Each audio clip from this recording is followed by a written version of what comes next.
this in the comfort of their own homes. Well, you're all in the comfort of your own homes, I assume, but at their leisure, and you can always go back later on and enjoy the moment. So just for those who are new to this, if you don't want to appear on this little video as we go, please do feel free to turn your camera off. But we're now recording now. Yep. Perfect. Good. Thanks, Charlie.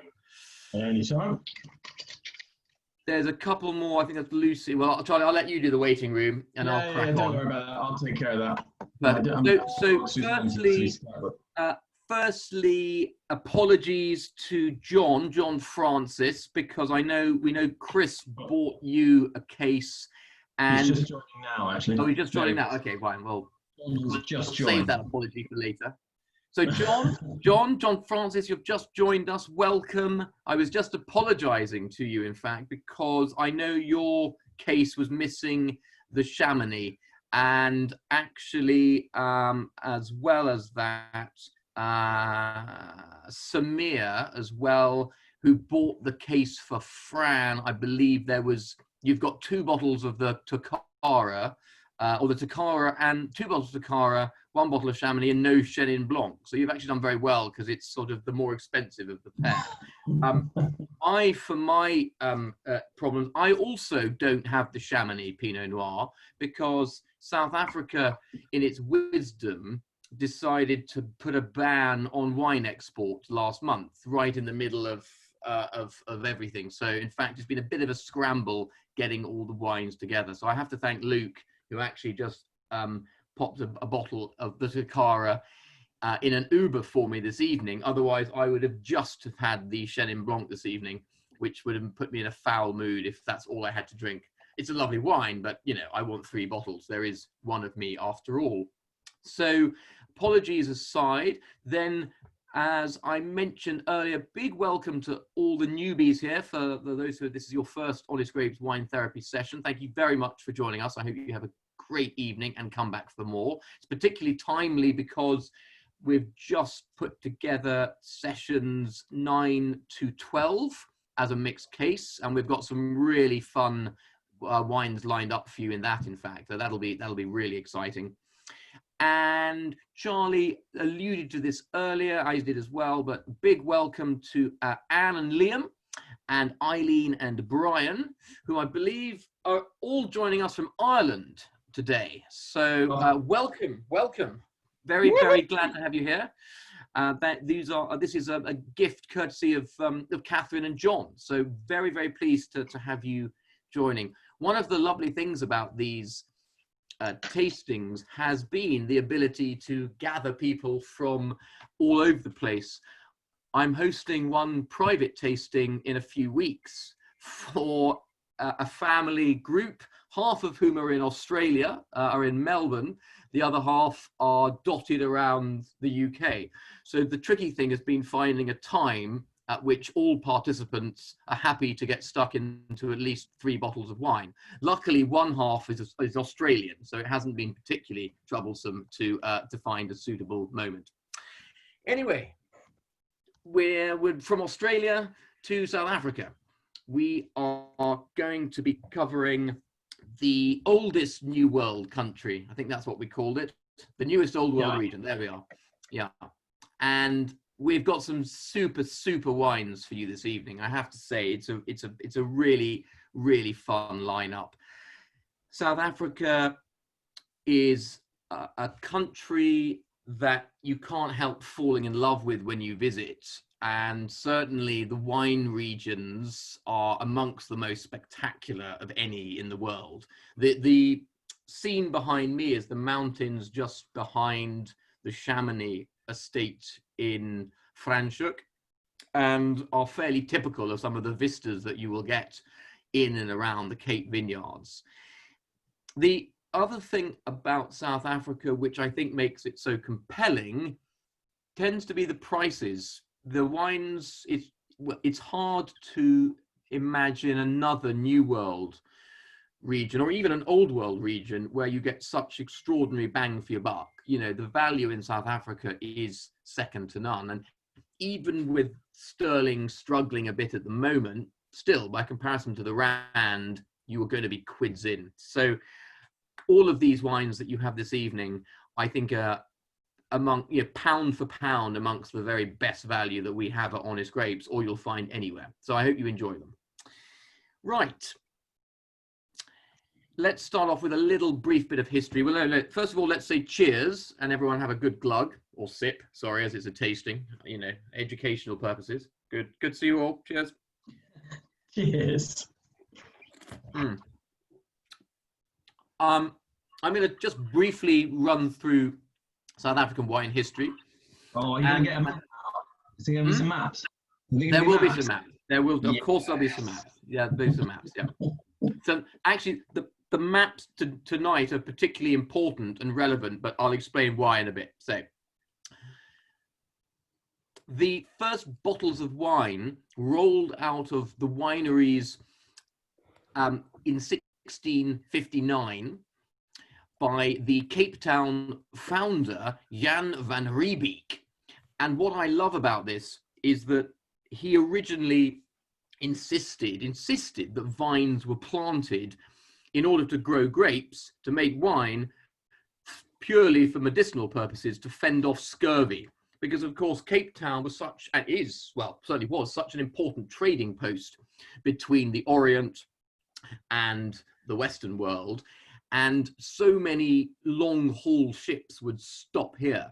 And one of the big issues, of course, with sailors at sea for a long time was the possibility of scurvy. So I love the fact that the wine industry in South Africa began very much for medicinal purposes. But it was actually his successor, Simon van der Staal, who bought the Constantia wine estate in 1685. And that estate is still going strong today. In fact, Klein Constantia, their top wine, their most famous wine, the Van der Constance, was Napoleon's favorite wine, Napoleon no less. And when he went into exile in Elba, it was the one luxury that he was allowed was an annual allocation of Van der Constance. And if you see these great bottles today, they're still in the same slightly weird, wonky shape that they were back in the 1800s. We can sort of flash forward pretty quickly to 1973, which was when wines of origin, sort of the equivalent of an appellation system, was put into place in South Africa. And that heralded a greater awareness of the potential for quality wine production and regional designation. Interestingly, though, as late as 1990, 70% of all grapes grown, wine grapes grown in South Africa, were used for distillation. They all went into brandy or even industrial distillation, in fact. And that, I suppose, is quite telling. What's even more telling and encouraging is that barely a decade later, a decade and 3 years, so in 2003, that had been reversed, and 70% of grapes grown in South Africa were now made for wine production. So clearly a big boom in interest in wine production in the intervening years. Quite clearly, the export market being very significant, quite clearly that coming into place far more significantly after the end of apartheid. Now, the regions, and this is time to bring up a map. Here we go. I've got them all ready. Don't worry. Don't worry. So where are you? First one. Okay, right. Up it comes. Perfect. So this is our general South Africa wine map. Can everyone see that? Charlie, are we good?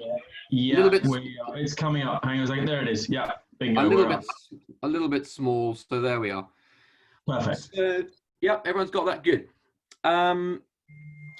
The coastal regions, so those sort of springing off from Cape Town, really particularly Hermanus, Elgin, the closer vineyards of Stellenbosch, they really do benefit from the Cape Doctor wind, which is a very strong coastal breeze which comes off the Cape and ensures that despite the obvious heat of the vintage, heat of the regions, you are able to maintain a degree of freshness and coolness among the vineyards, thus helping to prevent rot, thus not baking out the aromatics and the acidity and the freshness in the grapes. So that wind, the Cape Doctor, very, very important, also acting against rot and fungal disease and all of these nasty things that we don't like, especially in hot regions where you could get a lot of humidity otherwise. Most of the regions that you see here on this map would fall into category or region 3 on what's known as the Winkler scale. And that would include places like Oakville, for example, in California. And thus it's no wonder that you get similar styled wines from these regions. However, there are some like Elgin, which I've got my cursor over at the moment, and Walker Bay as well, just nearby, down in kind of Hermanus here, where they are actually categorized on the Winkler scale as region 2, which is the same as Burgundy and Piedmont. So clearly you get some interesting variation in the ability to grow different grapes and the climate conditions that would affect them. Okay, so I'm going to stop sharing now. On to our first wine. Everyone, let's get another good noseful and mouthful. Oh, I love this. It always surprised me going to South Africa that Chenin, until relatively recently, has been treated as a pretty second-rate grape. And restaurants in Johannesburg and Durban, you know, you'd always see Sauvignon Blanc, you'd see lots of Chardonnay, but Chenin never seemed to get a look in. And it's a tremendous shame because Chenin is absolutely South Africa's signature white grape, without a shadow of a doubt. And for those of us who will be joining in a few weeks' time, we've just put up the Loire session. And the two places in the world which really epitomize great Chenin Blanc are the Loire and South Africa. South Africa, where it's known as Steen, in fact. This is from one of the best producers in South Africa, one of the greatest producers of Chenin Blanc anywhere, in fact, Jordan Estate, and we are in Stellenbosch. So let's just pull up our Stellenbosch map next, because I think this is a really useful one. So, okay, here we go. Tom, I've also found the picture of the winemaker for a little bit. So after your map arrived, I was very lucky to have gone on a lovely trip to South Africa in November of last year and visited the Jordan Estate, and actually had the pleasure of tasting not only the Chenin that we're tasting tonight, but also the Chenin that makes up the components of this wine, because actually quite interestingly they put different parts of it, so we had it separated out into the 6 parts or 5 parts that go into the wine. So it's a really fascinating tasting, and it's a beautiful spot as well. But anyway, back onto Stellenbosch. Thanks, Charlie. Yeah, absolutely. I kind of excuse me, forgot about this until relatively, well, about half an hour ago when we got on this call, that of course Charlie was actually out here in December. I'm hugely jealous, I have to say, because South Africa, the Cape vineyards in particular, remain amongst my most sort of treasured memories of wine touring. And they have set the model for a number of other regions and countries around the world for how to do wine tourism. You know, it's just brilliant. And frankly, there's no better example than Stellenbosch. So the map that we're looking at now, this is from Decanter. And why I found it really instructive is this was from an article that Angela Lloyd, great writer, did, not quite recently actually, on the top you know, the top Stellenbosch wineries to go and visit on your tour. And I was particularly pleased, of course, that the two wines that we have this evening from Stellenbosch both feature on this list. So number one, which we're trying now, is Jordan. So Jordan is here over to the west, sort of central west, directly west of Stellenbosch town itself. Later on, we will be finishing up with Tecora. There it is, 6, which is interestingly almost sort of equidistant from Stellenbosch over to the east, right in the lee of the Simonsberg Mountains. So the thing with the Jordans, with Gary and Kathy, they, well, no, sorry, before we deal specifically with them, you know, Stellenbosch itself is the second oldest vineyard region in South Africa after Constantia, which I mentioned previously. The first vineyards being planted in 1679, and it's particularly well known for its reds. And so, again, of course, we're doing a white because we like to be perverse. We are about 45 kilometers east of Cape Town, and it's a beautiful drive. It's an absolutely beautiful drive through. And then you get into this wonderful picturesque vineyard situation, rolling hills, rolling vineyards, mountains, absolutely gorgeous. Now, the thing I find fascinating about the Jordan vineyard setup, Gary and Kathy, is they have their vineyards are sort of situated all over a particular hill. So they have a number of different plantings, different exposures, different aspects. So rather than being on sort of one south-facing slope or one north-facing slope or one east-facing slope, they've got a number of escarpments, a number of different vineyards, which allows them to hand-pick which sites are best for which particular grape. They started their winemaking in 1993. They now have 105 hectares, rate from about 160 meters up to 410 meters, so a big spread of elevation, as well as obviously a large percentage of land under vine to begin with. And it's a pretty even split of white and red, slightly more towards the white. They're particularly well known for their whites. And they have about 7.5 hectares of Chenin Blanc. Where they are, and I think this is super, super important, I'm not going to go back to the map, but where they are closer to the coast, further west, is known as Stellenbosch Kloof. And the key thing about this region is that it enjoys a 3 degrees cooler climate than slightly further inland Stellenbosch, because of its proximity to both the Indian and Atlantic Oceans that join at the Cape, and that Cape Doctor wind means that the vineyards are just naturally a little bit cooler, which of course, as we know, tends to favor most white wine production. Not least, of course, this lovely Chenin, which has great freshness and acidity, and I think is absolutely delicious. And here's a little interjection. So I'm going to try and share the winemaker if I can. You see that? So this was us at Jordan Estates, and that's the winemaker, Mr. Nelson, who surprisingly doesn't actually play rugby. He's a cricket fan. So. But he's a really, really nice guy. He's been in. I think he started as a sort of cellar hand, and 20 years later is now their head winemaker, and makes predominantly most of their Chenin and their Chardonnays, which they're also very, very well known for. Charlie, Dom and Steph were just asking, was that the guy with the mohawk or the chap sitting down? I'm like, yeah, well, not your dad. The chap sitting down is my dad, yeah. But, yeah. You know what? Fair's fair, Dom. You know, I think we're equal about now. Yeah.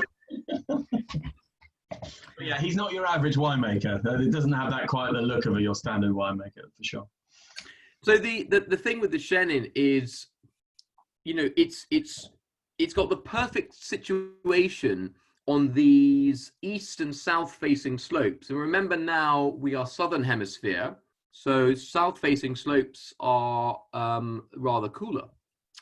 And thus it's perfect for maintaining the green acidity that you really want in the Chenin. You've got this lovely, I kind of say, you know, white pear and quince character, green pineapple. And this does see some barrel, well, it's barrel fermented. So you've got a little bit of oak influence straight away. And they use kind of nice sizable oak, 228 liters, but it's not new oak for the fermentation. It's second and third fill, but they do leave the wine, the grapes on their lees for a period of time, 8 months, in fact, occasionally rolling the barrels just to get lots of lovely contact and lots of extra flavor and lots of richness. So you get a complex, deep flavored wine, yet the other 50% is tank fermented, and that's what gives the liveliness, the acidity, and the freshness. So it's I think it's a really great example of South African Chenin. It's not terrifyingly expensive, I have to say. I think, you know, you get an awful lot of wine for the money. It's rapidly becoming one of our house whites at home here in the Harrow household. And it's very, very flexible. It's very versatile as a food pairing wine.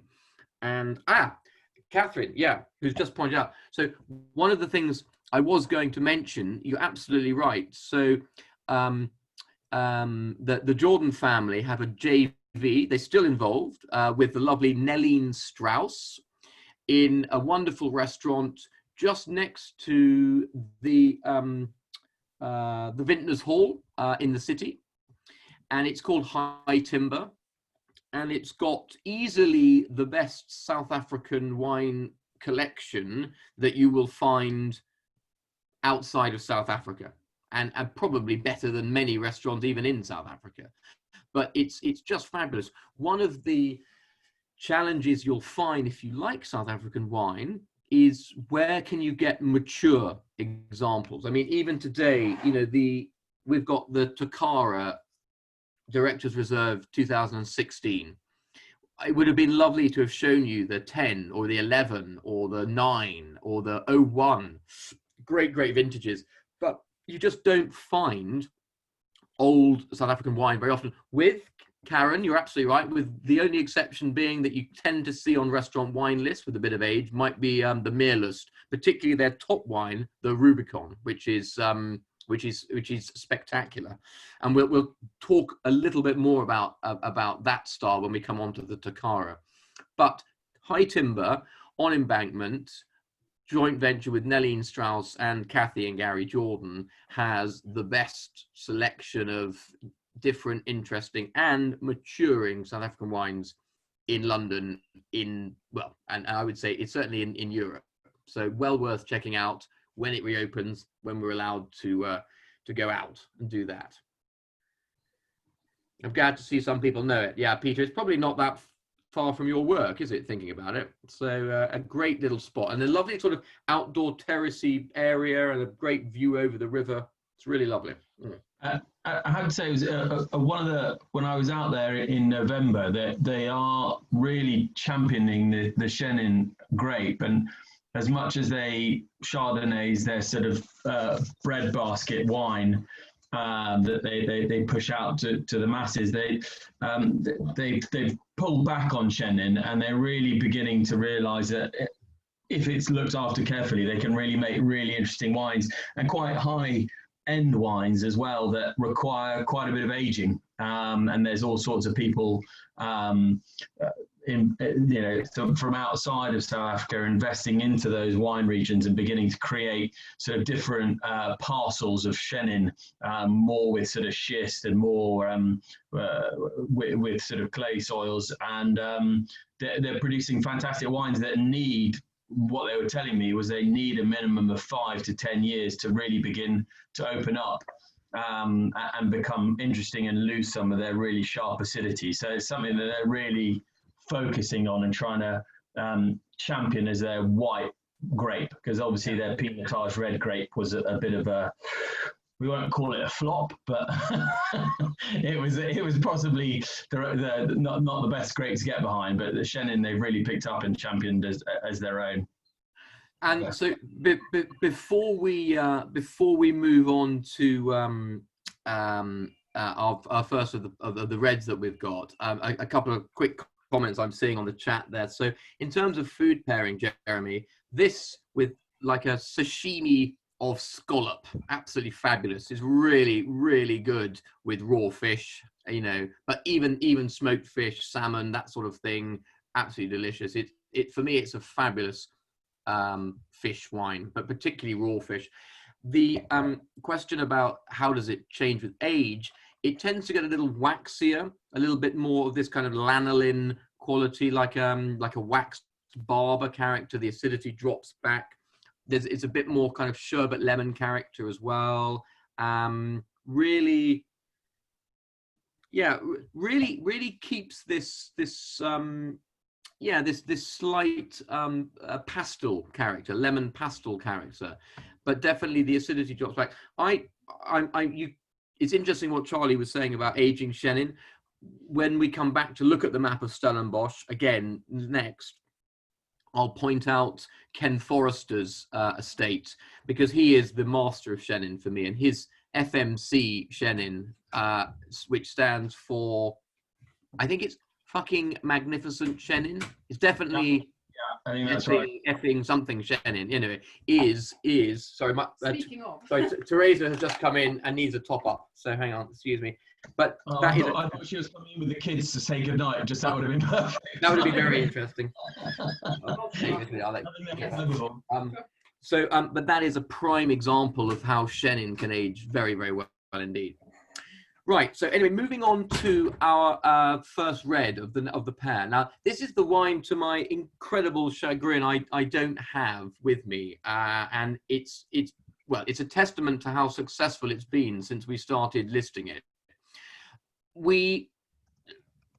Pinot Noir in South Africa for me is very, very exciting indeed, and the majority of those Pinots that are exciting are actually coming from the regions of Hermanus, of Hemel and Ad Valley, of Elgin. It's the cooler, higher regions that were in that Winkler Zone 2, Region 2 that I mentioned, much nearer the coast.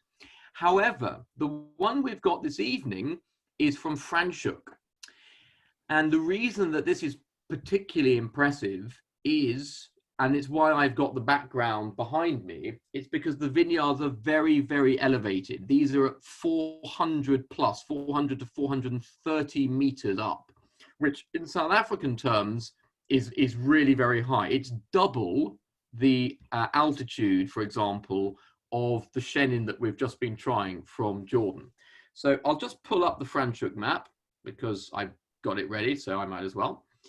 And you can see where we are. Right, here we are. Right. So can everyone see that? Charlie? Yeah, we got it. We're all good. Good. So here you can see the landscape is dominated by the Klein Drakenstein mountain range here, the Groot Drakenstein mountains on the east, and the large Berg River Dam that cuts through and ensures that the vineyard areas capitalize on the rainfall. Franschhoek has always been sort of slightly in the I don't know, in the shade of Franschhoek, of Stellenbosch. Sometimes with good reason, sometimes not. You know, the estate itself of Chamonix is big. It's sort of 300 hectares, and it was founded in 1668 and bought by a German adventurer and entrepreneur called Chris Hellinger in the 1990s. And he's got 50 hectares now of this estate is given over to vineyards. It's which, as I said, are some of the very highest in the whole of the Cape. It's also got an amazing sort of set of lodges, nature reserve, wildlife park. It's a real experience to go and spend time there. You can really get an awful lot of South Africa in a single 300-hectare area. In fact, it's absolutely beautiful. I was there years ago now, probably, if I think about it, not so long after it was redeveloped, but it's a great spot. And the fascinating thing, I think, is that where we tend to associate great Pinot Noir, and there really is great Pinot Noir in South Africa, it tends to be, again, that region, those regions I've mentioned of Elgin, Hemelanada, i.e. heaven and earth, and Hermanus, down, right down towards the coast. And yet here, further inland, but with high altitude vineyards, I think you get a pretty stunning Pinot Noir. So one of the reasons why we not everyone has bottles, or at least I don't, and I think it was at least one other person who didn't, is because I did a private tasting including this wine last month, and it was so popular that we just sold pallets and pallets. Well, okay, not pallets, but cases and cases of it. And I don't know, what do people think? I'm having a little look here on the chat function, but any thoughts on this? Oh, I'm seeing babies being raised up here. Excellent. Is that in ecstasy? Are they really enjoying it? A new method of burping, bit too much Pinot Noir. Jennifer and crowd, very good. Yeah, any comments here? Any thoughts on this? Have you tried much South African Pinot? Is this, par for the course, new, exciting? Tell me. Very nice, but quite an austere finish. Pepper. Karen, not a fan. Pepper, bitter. Yeah. Okay. Willamette Valley. Yeah. Okay. Well, actually, the interesting about Francia, because I think it was sort of with the Dutch that had moved in to pretty much take over most of the Cape. They then had the French arrived and said, well, we'd like a little bit of space, please. And they went, well, you can have that block of land right in the back. Keep going over that range over there, and you can sort of settle in. And so they were pretty much given that area. Whether that has any impact on the French knowledge and the long history of winemaking, whether that's made a big impact or not, I don't know. But it's my bit of information. Well, it's quite interesting as well, because sort of getting quite a lot of different views, yeah. which are I wouldn't say wholly positive, but at the same time also a little bit different from each other as well. So I guess you can certainly be oaky and acidic. Pepperiness, bitter radicchio. Yeah. So Karen, your style of red generally tends towards the more hedonistic, shall we say? And this is the reason I rather like this, even though I'm not drinking it right now to my great chagrin, is because it doesn't immediately shout New World Pinot Noir to you. We're always in danger of saying, oh, it's Burgundian, or it shows Burgundian character. And I'm not sure I'd go that far, but what I found very refreshing about the wine was probably exactly that it was refreshing, that it had edges, it had a bit more structure, it did have acidity, it did have not just very ripe, sweet Pinot Noirish fruit, which you could have. It's got a little bit more verve to it. In terms of what would one drink with this, I think some smoked meats, cheeses, lighter dishes, probably sort of chicken and pork, maybe with a little bit of spice influence in there. I think it would also, frankly, be terrific with something like a seared tuna steak with a bit of ginger, a bit of chili, that sort of thing. I think you could have a bit of fun here with this wine. It could be chilled. No reason why we couldn't, put a bit of chill on here. But I have to say, I think qualitatively, you've got a wine which at that £20 a bracket for Pinot compares very, very interestingly with the equivalent in terms of value certainly from Burgundy. Very interestingly, to compare it with someone who mentioned Willamette Valley earlier, roast garlic chicken. I definitely have some roast garlic chicken with this right now, and standing up to chili. But I think it's a pretty interesting example of how we need to understand that South African reds are not just, well, like the one that we're going to have next, frankly, that they can have a bit more old world structure. Pepperiness was a character which was mentioned, a little more acidity, a little more freshness, a little more spikiness. Samir and Fran asking, how does it compare to New Zealand?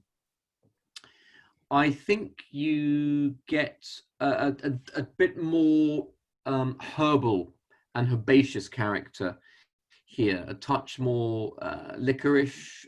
Less of that jammy characteristic as well. You can get them. Well, I find that New Zealand Pinots as delicate as they are compared to some of the big hitters from the US, they've still got that quite jammy characteristic, which I don't see in this wine. It's still got a very much a sort of a freshness and a delicate side to the Pinot that I really enjoy. And I remember tasting it out in South Africa. It was impressive, along with some other ones up in Elgin and stuff like you've mentioned, which are really So actually, Charlie, I think this is a good point to lead into that, because Jeremy's asked, best Pinot Noir producers in South Africa. So I know you went to the best producer, but before you mention him, there's an interesting evolution of Pinot Noir in South Africa, and it does seem to appear largely alongside the wines of Hermanus.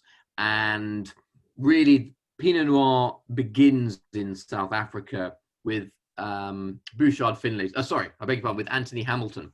So Hamilton Correct. Russell really set the benchmark very high with Pinot Noir, and for many years was largely unchallenged until the Hamilton's winemaker, Peter Finlayson, pretty much bought the land directly next door and moved over and started doing his own thing with Bouchard, Pierre Bouchard of the Negociant House Bouchard in Burgundy, and they set up Bouchard Finlayson, which was heavily financed by the Tolman family, in fact. And I remember going to visit Peter quite by accident. Well, the visit wasn't an accident, but I happened to visit him on the day of his eldest son's wedding, and they had a big marquee out and red carpet and everyone running around in black tie, even though it was 45 degrees.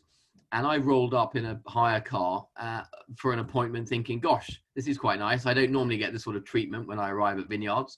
And then Peter said, oh, Tom, I'm so sorry. It's actually my son's wedding. I completely forgot you were joining. But, actually, my wife is making me do the table arrangements at the moment. So this is the perfect excuse to duck out for an hour and taste some wines. So we tried Peter's wonderful Pinot Noirs, including the Galpin Peak and the Tête de Cuvée, which I think was until quite recently the highest rated Pinot Noir in South Africa for a number of years. And then I believe, and this is, Charlie, where you step in, it was Peter's son, David. It's David Finlayson, isn't it? Who then set out.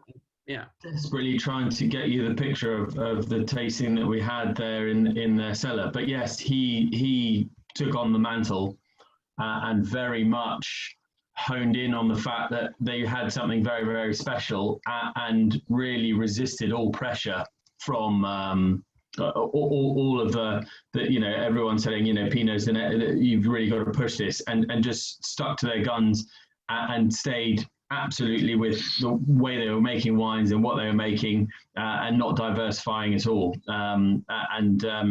he's still quite he's a lovely man, and but still absolutely very private in terms of the way that they sort of run the winery. I'm desperately trying to bring up the picture there, but is it Crystallum? Crystallum, what's it called again? The top one? Yeah, so that's he actually Crystallum is their brand, is their top wine, absolutely, and they do about 4 different styles of Pinot up in the back end of Elgin. So literally very much sort of a different from Hermanus. You go up and you go back up into the outer region of well, so the inner lands of the Cape, but very much on the flat open plains, but over 400 meters. And they don't have their own winery at the moment. They make their own wines with the help of another winery, but are making fantastic wines and finding really interesting plots because they really understand now Pinot. They've got a good grasp of it, and so they've just sort of said, look, these are the plots, which are probably not the plots that most South African growers would want because they're not overproducing grapes. So they know they have a battle on their hands to make some interesting Pinot. So I think if you're looking for good South African Pinot, there's a lot of interesting opportunities. They tend to be great value. Angus mentioned Storm. Storm Pinots are also tremendous. And I think pound for pound compare very favorably with what you'll find from Oregon, from both Targo and Marlborough and Martinborough and the other sort of New World regions, including Yarra Valley, which is interesting, Mornington Peninsula, etc., etc. Do try this over a period of hours or even tomorrow, because I think you'll find it will open. It should be treated like a proper wine, which is probably double the price if it came from Burgundy. So let's move on to the Tecora, in fact, and we're heading back to Stellenbosch, and this is probably the sort of red which we associate more with South Africa, and we'll see what you think of this. Interesting. Tasmanian Pinot has popped up on the chat function. Next week, for those who are joining next week, we have an absolutely spiffing Tassie Pinot, and I think that will be something very, very exciting to try. I'm just pouring the Tecora for myself.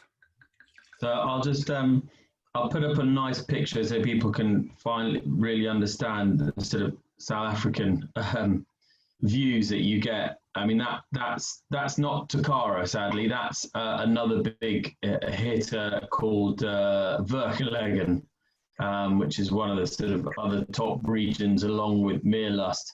But I can't tell you enough for those who haven't had a chance to visit South Africa. It really is. Their wine is phenomenal, but also their food. And as Tom was alluding to, they've really properly polished the idea of wine tourism to an absolute T. They look after you. The food is amazing, the wine pairing is amazing, and the scenery is amazing, and the climate is very pleasant, and the flight's quite long, but you're in the same time zone. So it's absolutely fantastic. So it really is a fantastic, if you can stretch a whole week, brilliant. If you can't, even 3-4 days, minus the price of the flight, it's a lovely, lovely zone to go and see. I can't recommend it enough. I couldn't agree more.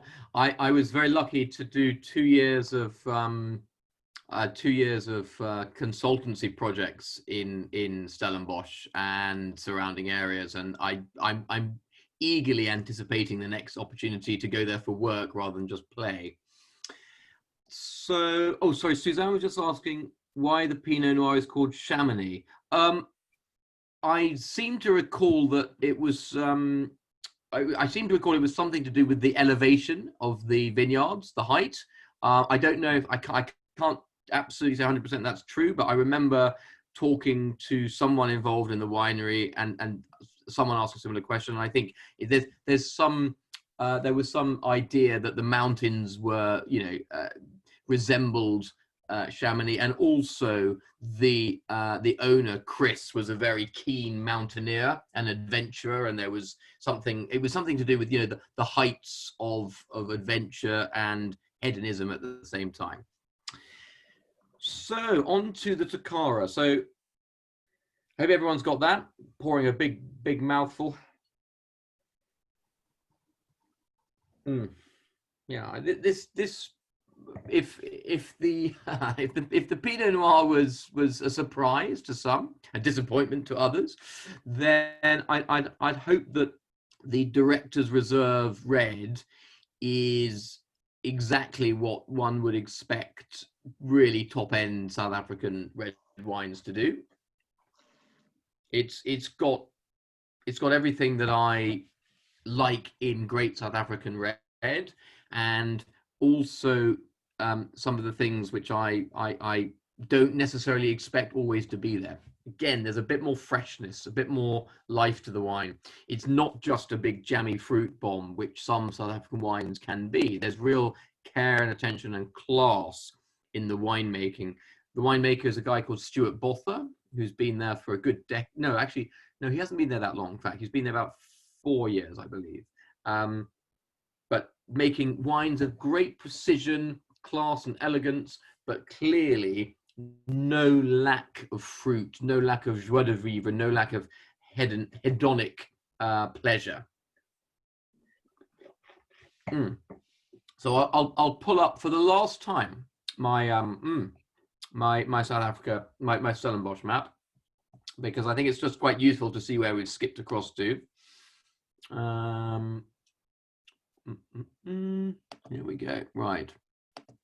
So we began our journey just to the relatively far west of the region of Stellenbosch, and we're now here, equidistant, as I said, over on the east at Tecora, in the lees of the Simonsberg Mountains. And here it's warm. There's no denying. We've got plenty of heat here. We are 50 kilometers east of Table Mountain, in the Simonsberg side of the Banghoek Valley. And we're at about, the vineyards at Tecora are between 350, but some of them right the way up to 550 meters. So again, proper elevation. And I hope that comes across in the freshness of the wine, the fact that there is good structure and acidity alongside this clearly quite ripe fruit. The estate was founded in 1994 by the very famous G.T. Ferreira, Gerrit Thomas, who remains a fascinating figure in South Africa, one of the leaders of industry. He's in Forbes' richest South Africans, etc. A real pioneer in many sense, financially and now venously. When I was doing a little bit of research about the Ferreira family, I'm just going to stop sharing. I've had enough looking at that map. There we go. Oh, come back. We'll go away. There we go. Right. It was pointed out to me that I'd placed too much emphasis on the winemaker, which one should do, of course. But GT, as he's affectionately or otherwise known, is a huge figure. And the Ferreira family dates back a very long way. Very instrumental, very significant in South Africa. It's entirely possible that his great grandfather was one of the survivors from the Chandos, which was shipwrecked off the Cape in 1722. And Ignacio Ferreira, born in Lisbon, working for the East India Company, on his route back from Bengal to London, when a powerful northwesterly hit the Western Cape, 600 sailors and 10 ships were lost. And Ignacio, who was, meant to be probably one of those sailors coming back enjoying the benefits of Jan van der Beek's first wines made to cure scurvy, ended up, rather than going home, staying there, actually staying in South Africa, marrying the lovely Martha Terre Blanche in Stellenbosch, and thus the dynasty was born. And there's no denying that GT remains a very powerful influence in South Africa today, and Tecora is one of the top estates. And it's why I was very pleased to see it mentioned alongside the others in Decanter's top-rated Stellenbosch wineries. Everyone, let's have another go at the wine itself. Let's really get noses in here.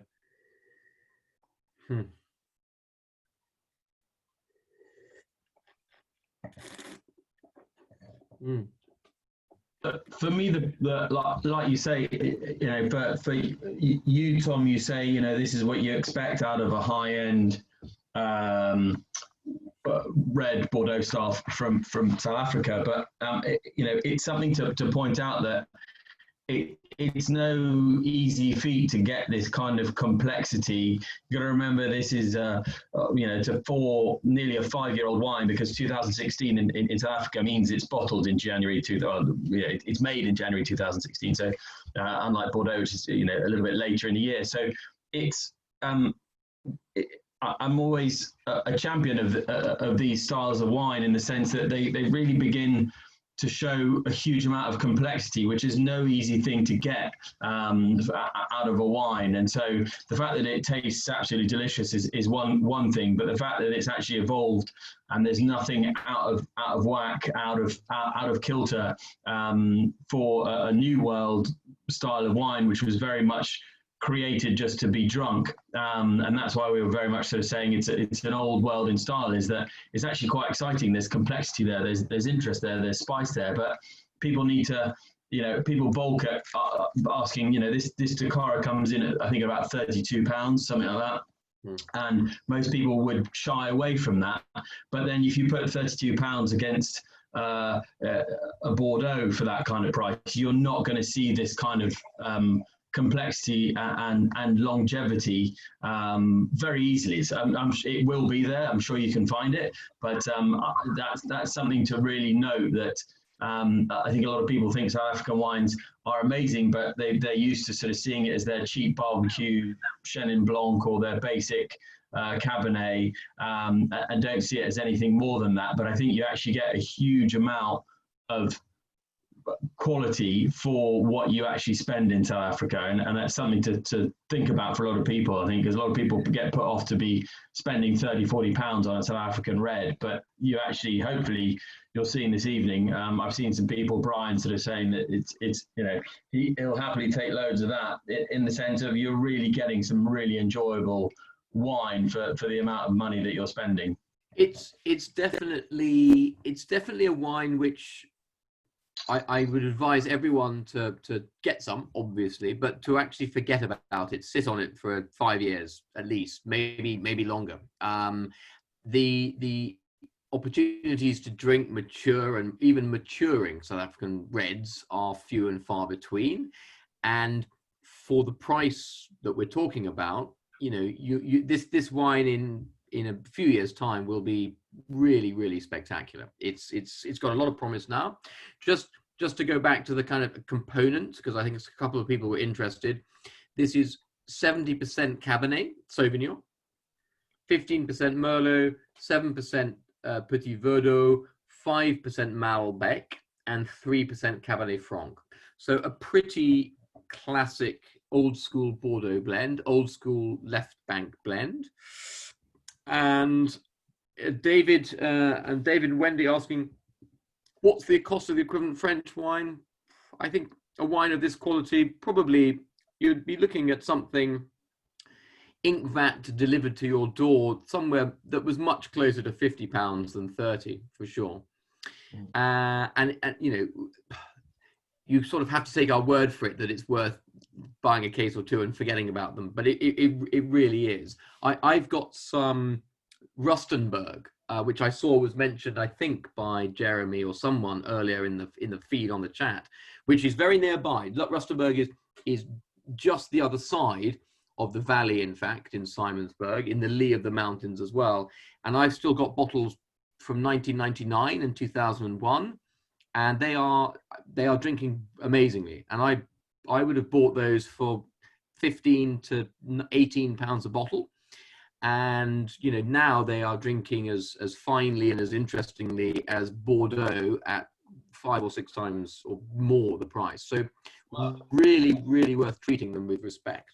I actually was lucky enough actually at Rustenburg to have a winemaker pull out a 1989, which we compared up against the 1999. And it was just spectacular. It's one of the highlights of South Africa for me, with the winemaker in the cellar, to have an 89. The first one was corked, which he was really embarrassed about, and he ran back in and got another one. But it was absolutely, it was. I wouldn't say it was a singing or dancing amazing Bordeaux blend, but for an 89 from South Africa, when they were still very much in a sort of learning phase, it was beautifully put together and was still very much there and had years left on it. So the potential is enormous out there. So yeah, definitely second Tom's suggestion of putting a couple of cases away, because it really is fantastic. And just noting Samir and Fran's comment, what does a left bank blend mean? A left bank blend means Cabernet Sauvignon dominant with a healthy whack of Merlot and probably a fair bit of Cabernet Franc in for good measure, but a wine which is probably at least 60 to 65% Cabernet Sauvignon. And specifically left bank, we're talking about the left bank of Bordeaux. So the Medoc and the famous appellations within that. We've been doing a lot with Bordeaux at the moment, the last few days, because we're right in the middle of Bordeaux en Primeur, so everything gets short-handed. But yeah. And the reason it's left bank, right bank is there's the river, and as you sail out towards the sea of the river, it's the left bank and the right bank on either side of said river for the real basic split of what Bordeaux is. What about if you're sailing back in again, though? Well, if you're sailing back in again, well, then there is the problem. That's why you have to sail out when you say left bank, right bank. But I suppose if you are Bordelais, then you would refer to the banks according to the direction from which you're sailing, which would be out from your home. So that makes perfect sense. I'd actually genuinely never considered that before, but that makes perfect sense. Anyway, sorry, right. Before Mark accuses us of getting distracted again. We're back on track. We're back on track. We'll add a picture so people can feel like they're in South Africa. So that is back in South Africa. That is actually, as I look at where the date stamp is more in right on the edge of the birthplace of wine, where the amazing sweet wines are made, and the name escapes me all of a sudden. Yeah, absolutely. So that's some of their vineyard there. Yeah, absolutely fantastic, and amazing climate at the same time. So just to make you feel a little bit jealous, there we are. So, oh gosh, Pinotage has come in. Jeremy, I was trying to avoid talking about Cape blends. Charlie, whilst I'm yabbering on a bit, do you want to bring up the Boisdale article and with the Pinotage? I've never found that Boisdale article that you sent me, because we had it the other day for something else. It's come up a lot. So yeah, Pinotage, they do. So a Meritage blend, a Cape blend would have Pinotage thrown into the mix, and we haven't done a Pinotage tonight. But Jeremy, I have a Pinotage right here, which you can't see it because of my stupid background, but I was very tempted to open just to have it, as I didn't have the Chamonix Pinot. It's a sample which has been sent to us, which I have been assured is good, or at least, you know, is you know, better than most Pinotage is. I have a particularly strongly held view on Pinotage, so I'm looking forward to having that confounded and my expectations bettered. We quite deliberately didn't do a Pinotage tonight because, frankly, most of them are horrible. And we are having a mixed case, though, aren't we? In soon. Exactly. And this is the one which I've got, which is rather good. That's the point. So yeah. But I didn't want to open it tonight because you're not drinking it. But yeah. So that's the difference between a Bordeaux blend and a Meritage blend, is that you would have South Africa's signature, you know, but as I wrote in this article, a signature scrawled by a 5-year-old in biro, red variety. Pinotage is a tricky grape. It's a tricky grape. Let's put it that way. But I think this will be a good one. So watch this space. I was of the same validation of that Tom was in terms of Pinotage. I've never had a very, very good one. Obviously, the main the main top name is Canop Cop in South Africa, which is the one that you sort of see. And in South Africa, we tried quite a few. They weren't any better than I've had. Then I did have the Canop Cop, the 2003. So this was last year in November, and I have to say, very impressive. I wouldn't rush out to go and buy it, but it was actually a really interesting wine, and I would actually have more than one glass of it. So I think it needs a little bit of love, but I think it's still very much a Marmite wine. Yeah. There's an interesting project in South Africa called the Bergkelder, which is a big hollowed out mountain just outside Cape Town, where a number of different producers offer you the opportunity to buy an allocation of their wines each year, and you can keep them in your cellar underneath this hollowed out mountain, and every year you're allowed to try a bottle of whatever you have in your cellar, not from your own stock, but from the communal stock, to see how they're getting on and decide whether or not you're going to take the wines out of the cellar. It's a lovely concept. I was there with a client many, many years ago now, and I remember his little cellar was right next to Wilbur Smith's cellar in the Bergkelder, which was epic. It was a huge quantity of wine.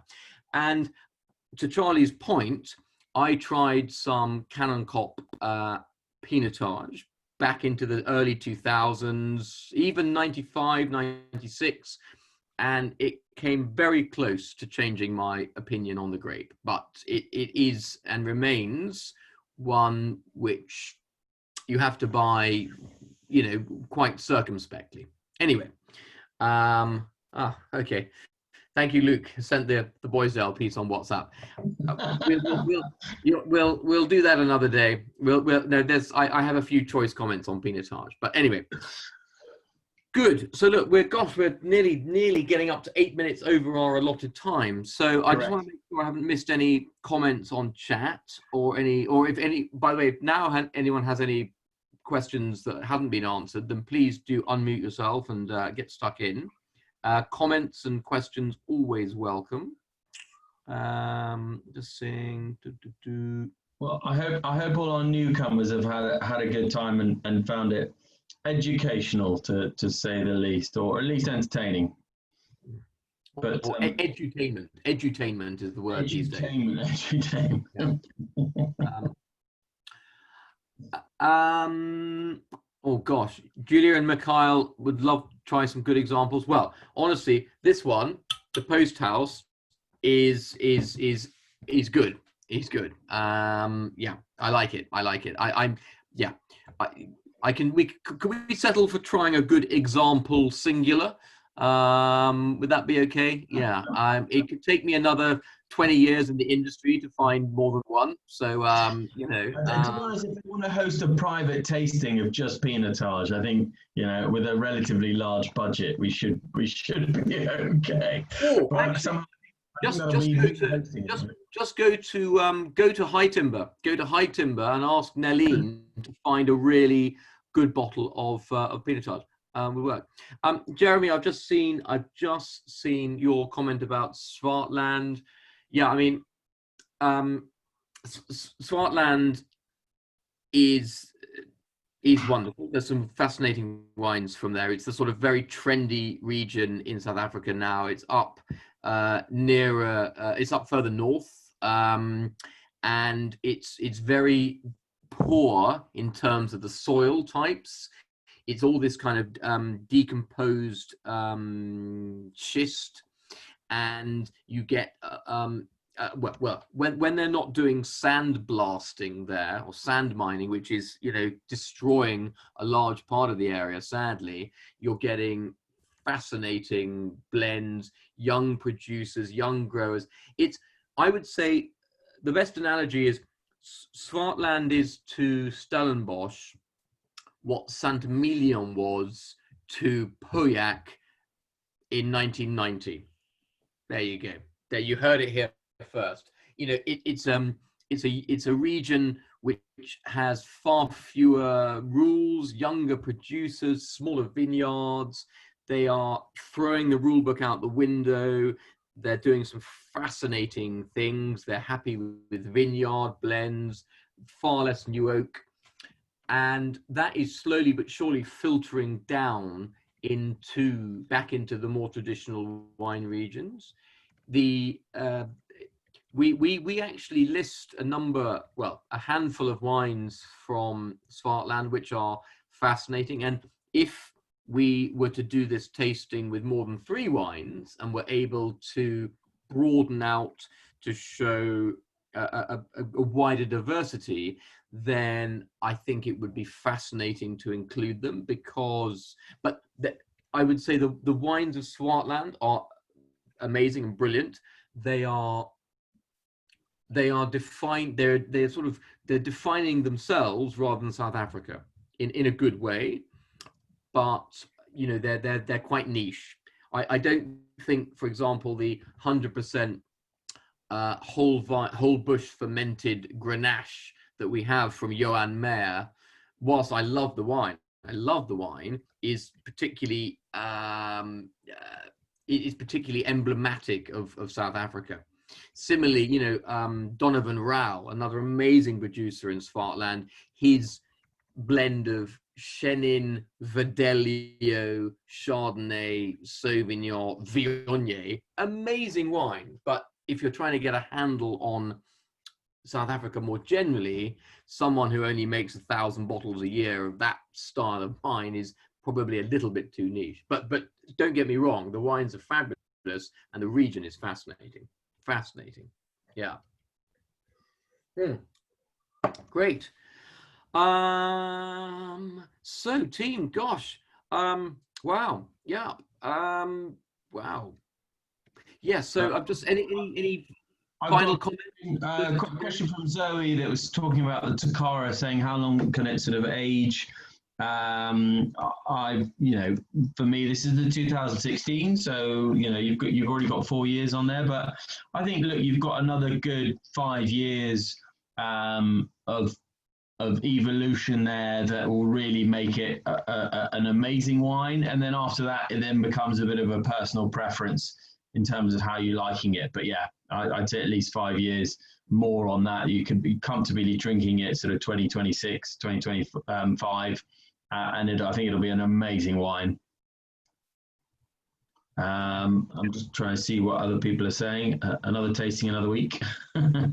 Yes, well, Karen, thank you. Well, definitely for those who have enjoyed it. Some of you have been with us all the way through. Like we said, we've just secured the next 9, 10, 11 and 12, which will be Australia, affordable Bordeaux, great expectations, white grapes, and closing out with some Noir wines. So that should be really interesting. There'll be a great cross of fascinating wines. So do sign up for those. Obviously, a whole 12 case of 12 works better for us. It's a lot easier to get them to you, but if you want to pick and choose, then we're more than delighted to help you out with that. That's not a problem. Brilliant. Thanks, Charlie. And yeah, thank you. For those who have to head off, please, lovely to see you all. I'm going to have another large glass of Tecora, so keep the questions and comments coming. Because Zoe was saying, oh, we should keep this to 2 hours, and the reason an hour and a half. It was 90 minutes. The reason well, we look, keep... no, hang on a minute. I am a lawyer, so I give myself some wiggle room. I think you charge by the hour, so you know. I do. So that's why I said 90 minutes dash 2 hours. So it's entirely open for interpretation. But that's legal. That's worming out of the situation. And I have to live with this. This is the normal comment. You signed, we didn't. What can I tell you?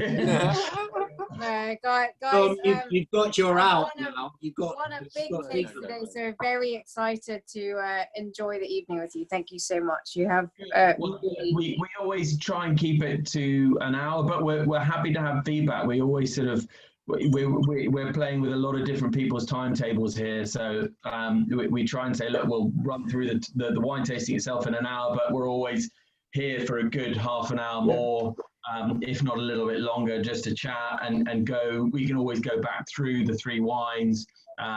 So yeah, it's so 2 hours. You falling over, Jeremy. You don't actually have to drink. You can just sort of sit and sipping. Hello, thank you so much. I mean, we've been with you for a couple of your courses now. I think about 8 weeks, and you're doing a fabulous job. Really interesting the next one. Thank you.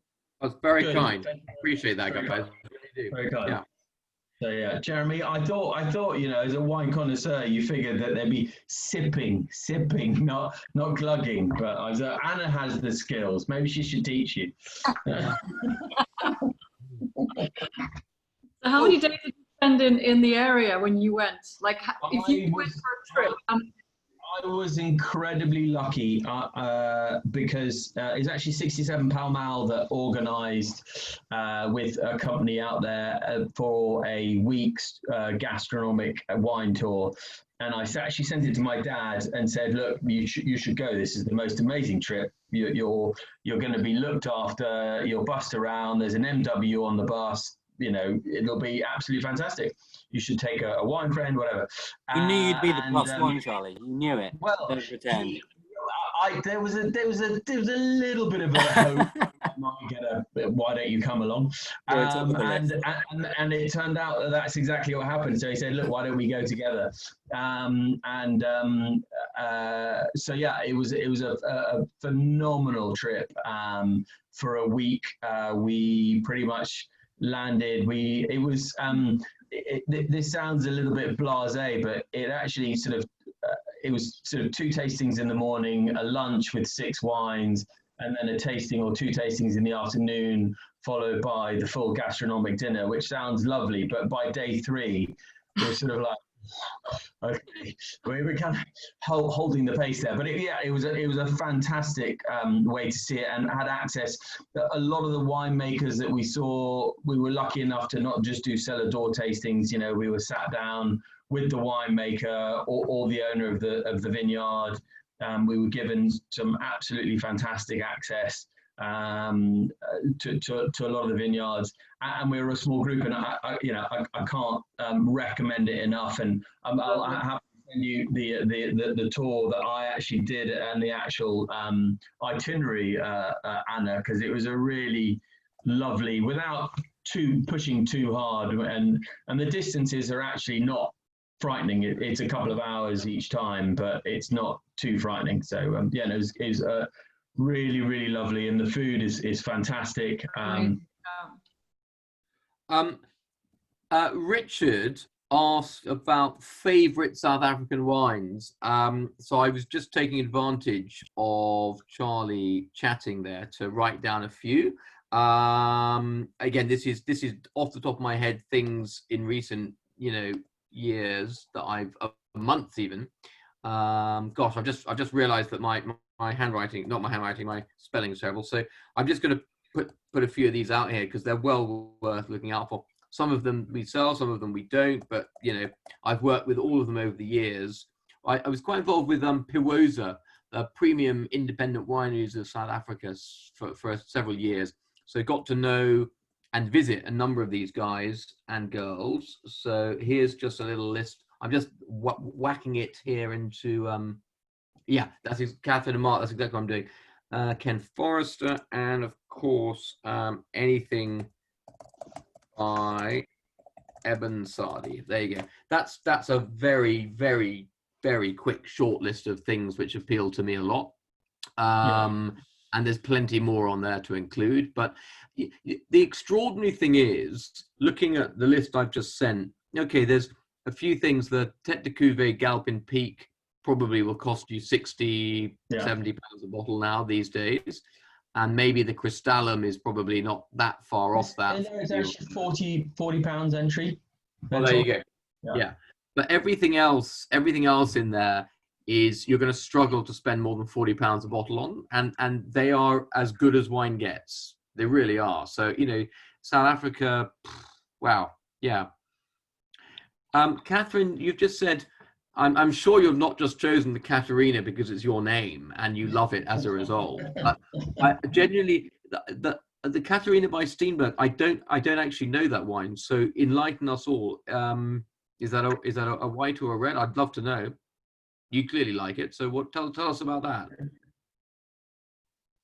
So John's mum and dad used to live in Constantia, not Constancy, what you've been saying. Sorry, excuse us. So, and John's mum and dad, we went, when we were first dating 20 years ago, we used to go down and visit them.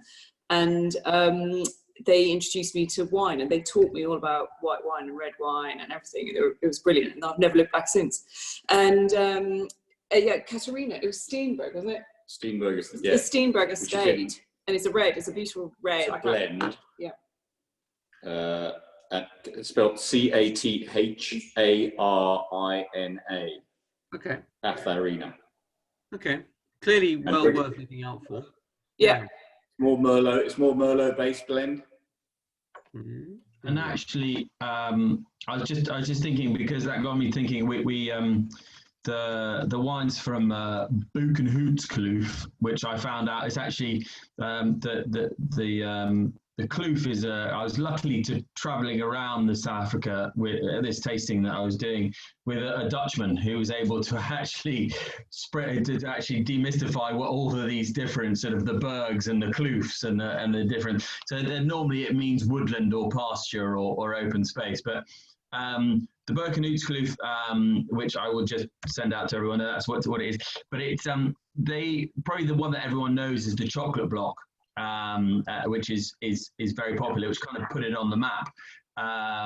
But as it's gained in popularity, that's a blend that they've put together. But they actually also have an amazing single varietal Cabernet Sauvignon and a single varietal Syrah and a Semillon as well, that are well worth looking out for. And again, you know, when you buy them on release, or the latest vintage, then you're looking at sort of 30-40 pounds, but you know they quickly climb up to sort of 80-90 pounds with a couple of 5-6 years of age on them, and they are fantastic wines. So there is a huge amount out there, as Tom was saying, and they are really some excellent wines. But you just got to get over that little hump of saying, well, I've got to pay more than £20 for one, because it really is worth it. I just wanted to share actually that Andrew and I met on Friday the 13th of September 30 years ago, and on Friday the 13th of December headed off to South Africa for 6 weeks and did the wine route, and Andrew happened to know somebody at Meerlust, Johanna Maibra, and had a tour, and so Karen really liked the house, and the person taking us round said, well, he's not married, he's just the most divine person. And this house was particularly nice. It was a particularly nice farmhouse. I think the Meerlust estate is on the quiet is up for sale. So there you go, Karen. You can It's our chance. Hurrah, we can leave Britain. Yeah, because the winemaker who was there, has just left. He left just as I went for the tasting, and I think that he was getting a bit tired of not able to have his own direction, and I think the family that now own it are very happy, but they've got no interest of keeping their family in the wine trade anymore. So because it was one of the most enlightened, amazing, Karen. That's another crowdfunding opportunity. Yeah, surely. I'm in for that. Yeah, no, we talked about that at length because there was quite a few retired finance guys on the wine trip. Because who can take off a week in the middle of November to go? So there's quite a few retired sort of senior city executives, and everyone was going, well, I think we could probably do this one actually. The way the rand is, we could probably all chip in. I do like the idea. I do like the idea of we've gone from crowdfunding or Santamilion crowdfunding Burgundy barrels to crowdfunding an entire South Africa. Yeah, exactly. It's a brilliant idea. To be honest, what you pay for a Burgundy barrel, you can probably you'll buy 5 hectares of land in Stellenbosch. Exactly. Oh, Kansas Just going back to that the touring, the Jordan winery, the first bottle we had. They've got some wonderful accommodation there now, which I think opened about 5 years ago. So we've actually stayed there, and the restaurants and the accommodation there is fantastic. I remember we were talking about this at length when we were in South Africa, because there was a lot of Europeans again on the trip. We're like, just France and Italy, they could do this 10 times over and do it so well, and yet they're missing a trick. They completely haven't got that sort of tourism stroke interest in the wine and food together, whereas there it was open door, everything was sort of perfect. So easy, yeah.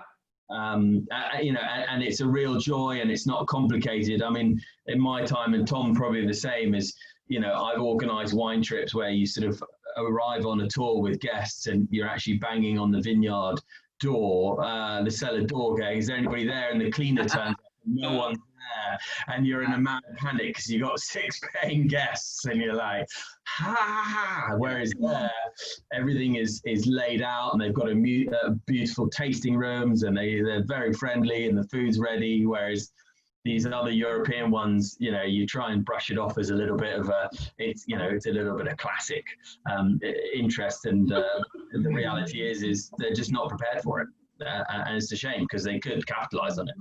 I think I got spoiled doing it when I first started 20 years ago, wine tasting in South Africa. And then the weirdest thing is we went to Argentina a couple of years, nearly 10 years ago. And then it was almost like you had to be on the list or you were not allowed in. And it was obviously very formal and very, it was just largely security. Security, but it was just very odd. The only place that came near to it, like South Africa, was Sonoma, I think. Yeah. So no, but again, it had been all appointment arranged, but yeah. I have to say, we went down to Margaret. We lived in Southeast Asia, and we went down to Margaret River in Australia. And what you're talking about, South Africa, we've never been there. It's definitely something on our list. It sounds very similar. Just turning up to the winery, they've got amazing restaurants there. The cellar doors are always open. They are so nice in terms of